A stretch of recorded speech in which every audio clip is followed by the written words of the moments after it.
What's good, YouTube? It's your boy Vontae the First, and we back again for another video with that Tokyo Revengers. I tell you guys, every Tuesdays we do that thing. And yes, the sunlight all up in my eyes, so you're gonna see me squinting and dodging and shit. My bad. I just need lighting in my room, but at the same time, the sun is like directly like on me right now, so that's why it's like that. It might shift a little bit throughout the video, maybe, depending on how long it is. But I don't know, whatever. But yeah, last chapter, both of the gangs were getting ready to have their battle. We pretty much left off at that. It was just a little standoff. Some of our Tomon guys were noticing people on the other side, like Binky or Benkei and let's see, do I remember his name? This time?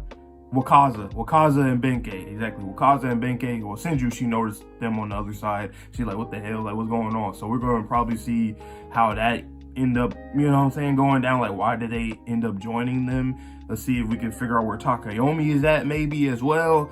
And I think we also noticed that Hanma is on the other side too. So yeah, it's very interesting to see what's going to be going down in these fights. I don't know if they're going to do like an all-out brawl, which it kind of looked like it because they started to run towards each other. But I was thinking maybe they would do the 5-on-5 thing, but I guess they're not going to do that. They're just going to do an all-out brawl. 500 versus 50 this time is going to be crazy. But let's just get into this chapter 245, Tokyo Revengers. Grow Up To. That's the name of the chapter. Tomon's 50-man team versus Kanto's 500-man team. Now to fight against the overwhelming difference. Yeah, man. Shit gonna be crazy, man. Let's go, Sano Manjiro. Bring it on. Shit, they are ready. This is crazy though. 500 versus 50. Okay, here's one thing about Tokyo Revengers. It's like half and half. It's like half realism when it comes to like the fighting sometimes, and some of, you know, things that happen, the emotions and all that kind of stuff, right? And like the family oriented stuff. But then the other half is very, I mean, it is shonen, so it has to have some kind of unbelievable elements to it. You know, sometimes people are just hella strong and shit. Sometimes you're gonna have 500 versus 50 men, and like, to be honest, you obviously know 500 would literally win. You know, just like even go back to the Tenjiku arc, even the Black Dragons arc. Draken defeated like 100 of the Black Dragons. Like, what the hell? You know what I'm saying? So it's like, I get it. It's shonen, so you have to have that element into it. But at the same time, sometimes it gets a little too crazy. But it's understandable, and we all understand it because, like I said, we read shonen or watch shonen, so we just know that stuff already. But either way, this shit look clean. I like Takemichi in the front, charging the head. Hey, man, let's get going with this shit. What an idiot. Why would the weakest loser like you charge first in a suicide attack like this? The team is done for if their leader falls, you know. Hey, man, you know Takemichi, though. If he does fall, he's going to get right back up. So it really does not matter if he falls down. You know what I'm saying? He's going to get right back up. You idiot. Get out of my way.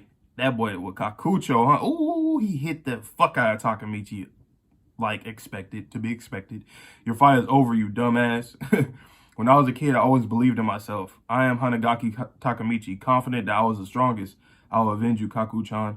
I'll become Japan's top delinquent. Hey, I mean, technically, when he was younger, he was a demon. I mean, even when we first went back to the past, like or the first episode, first chapter, he kind of already said, like, yeah, he is a delinquent. Like, he was actually fighting and shit. He was actually a pretty good fighter within his little friend group. They said he was like I forgot what they like referred to him as, like the commander or something, because he was like really good at fighting. So technically, Takemichi's never necessarily been bad at fighting. He's just been so scared mentally. He's been fucked up. So honestly, I can expect Takemichi to go crazy in this. I ain't gonna lie. Like, at this point, he has a lot of conviction. You know, he is a delinquent. He's a leader, so he has to, no matter what. And he's very resilient. We see him get beat up, and he's just a tank, man. He gets beat up all the time, and he keep on going. So technically, Takemichi, you know, he could be the nastiest if he really, really, really, really wants to. And not only that, but just imagine if he actually learned how to fight. Like, maybe if Mikey had taught him something from the dojo, even though Mikey doesn't really care about the dojo, but just imagine if he taught him some shit. He'd be one of the strongest. Like, honestly, like, to be completely honest, he really would have. But let me see what's going to happen here. I wonder when did I decide to label myself as weak? I'm sorry. I'm liking this. That's kind of, I like that he's addressing this, because like I just said, he himself has said that, like, you know, back in the day, you know, I was a delinquent. I used to always get into fights and shit. And then eventually we started to see that he was getting beat up and stuff. And then when you think about it too, though, it's like whenever he goes to the future and his past self is still doing shit, he was like a whole different person, or at least the person he kind of was like back in the day, you know. But it's just his adult consciousness, as I would probably call it, is the one that feels like he's weak or mentally weak. So that's interesting that it seems like it's building it up to show that he actually is pretty nasty. You know what I'm saying? Not as nasty as Mikey and the rest, you know, obviously not like him, but technically he is pretty nasty. We've seen it. We've seen it since he was a little kid, you know, saving Kakucho and, you know, Kisaki those times with, you know, Hina and all that. And even like later on as he grew older in middle school and stuff like that. That's interesting though. Let's see what's going to happen here.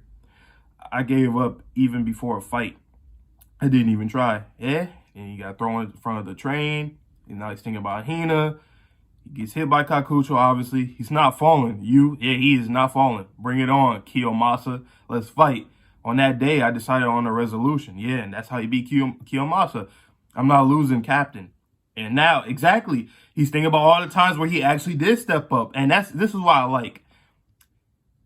Even though I know Tokyo Revengers has a lot of controversy, especially towards like Mikey and Takemichi, I would say those two are specifically the characters that a lot of people have issues with, which is understandable and is very valid. But the one thing that is very important with a story is that especially for a main character, because that's literally the person that you're following, the main protagonist, if that person strays away from the person that they are or the things that they need to do, and it just changed to like a whole another goal all of a sudden, and it just falls off of like what the narrative is supposed to be building up to, it's not good for storytelling. Takemichi, on the other hand, is somebody that, this is literally an underdog story. We all know that. That's something that's been established since the get-go. This chapter is literally reiterating that and going over all the underdog moments which he has already had, building up to this final conflict. So technically, when you really, really think about it, that Tenjiku arc wasn't enough for him. You know what I'm saying? Like, he didn't actually get that dub. So now I'm starting to kind of backpedal a little bit. I know a lot of people might end up doing so or maybe not, whatever.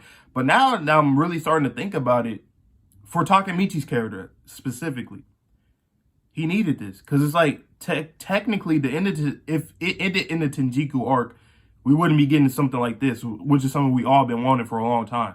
You know, the underdog actually overcoming, like, for sure. Tenjiku literally, he held, I'm not taking away that moment at all, but he held his own until Mikey and Draken pulled up, right? So it's like, technically, he never got the chance to be the guy, and this is exactly the time for him to be the guy. So from a narrative standpoint, in the underdog story, this makes sense. This is what makes absolute sense. It's necessary for the main protagonist and for the story. So I can appreciate Ken-san for continuing and actually giving us this for Takemichi, because I'm very sure right after, once I turn this page, or the next few pages, he's about to punch the shit out of Kakucho probably, and that's something that'll be great. You know what I'm saying? Because it's literally building up to that. So let's see what happens, man. Oh, yeah. This is exactly what I'm talking about. Look, Kakucho looking at him. He's thinking about the old Takemichi when he was younger. The one that saved him and shit, that was stronger than him back then. Look at that. And he about to punch the shit out of him. And he did. What did I say? That might be the thumbnail right there. That might be the thumbnail. And he flew. This is what I'm talking about, man.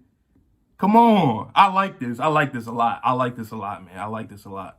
I like this a lot. Now, this is the realism I'm talking about, because Takemichi technically has always been a physical, like, when it comes to fighting, he's always been a fighter. He actually always been a fighter, but as he got older, he started to doubt himself because he felt like a loser. He felt his life was lame back then and is lame now. But now that he gets a chance to go back and have these moments where he can be strong, he was very hesitant a lot of the times. That's why he was getting beat up so much. He was too much in his head, which I like. I like when the main character has moments, and this is throughout the whole series, where he's in his head too much. And I like that he can overcome that. And now, since he has that conviction, now that he can actually think back to, like, actually, I was actually a pretty decent fighter. You know what I'm saying? I was not trash back then growing up. I inspired a whole bunch of people. Kisaki, you know, I inspired this nigga Kakucho. I inspired, you know, Mikey, everybody. I inspired everybody.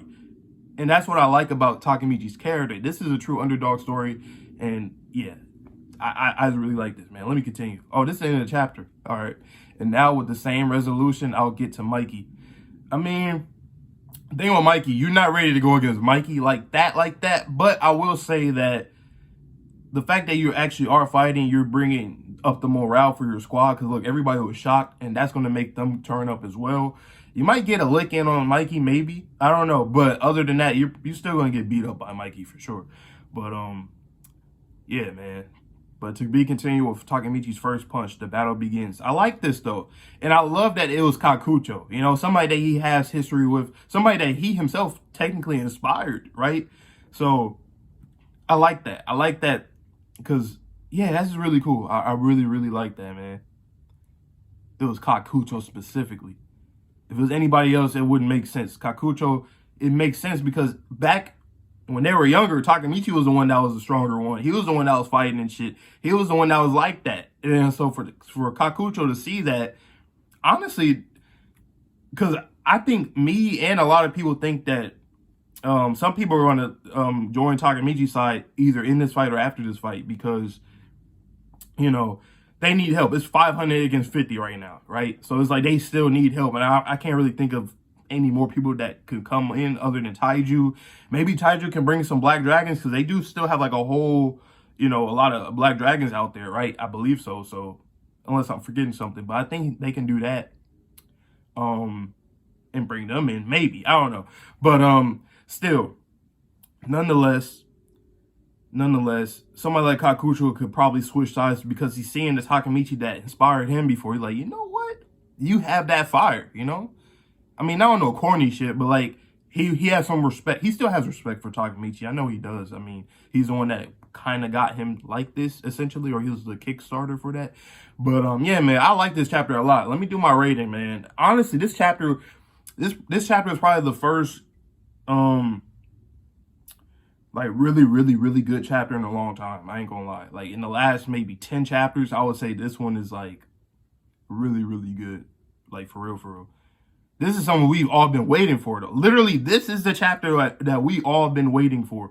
And with that, I don't care what anybody say. I am giving this motherfucker a 10 out of goddamn 10, man. 10 out of 10. Because, like I said, man, this is something we've been waiting on for a long time. Like, for a long time. And we would have never have gotten it if Ken Wakui, if he would have stopped in the Tenjiku arc, we would have never got this. And then we could say Takemichi's technically an incomplete character because it's like he never actually reached the peak of his potential. He was never at his peak ever. And this is finally the time where he gets to be at his peak. Like I said, his mental state is actually pretty damn good right now. He has conviction, resolve. He's a tanky person. He gets beat up a lot and still keeps going. So he's a hard person to take down anyway. And he's getting his aggressiveness back, his actual fighting side back. Because I don't think I ever addressed it on video, but I literally been thinking all the time, like, literally Takemichi he literally said before that he was actually a fighter. You know what I'm saying? Like, he actually can fight. But then over time, we never really got to see it because he was always so scared and in his own head. And he addressed it this chapter. He said, what was it? He said, I wonder when did I decide to label myself as weak? And that's why I like a lot that he could admit that, like, what the fuck? Like, I just called myself weak just because I was scared. Like, why? Because I felt like I was lame. I was like, you know what? I'm just going to call myself weak. Nah, I like this a lot. This progression is really good. I just hope that the execution for the whole finale, you know, it ends very solid, like. But I'm liking this a lot. This was the best chapter in a minute. I think a lot of y'all probably agree with me with this. At least it was a come up from a lot of the stuff that we seen prior, you know. So 10 out of 10 for me. Let me know down below how you guys felt about this chapter. And just talk to me, you know, have a little discussion if you feel like it. Any predictions for this next chapter or chapters after that? But yeah, man, stay tuned for more videos. I'll see you guys all in the next one. And peace.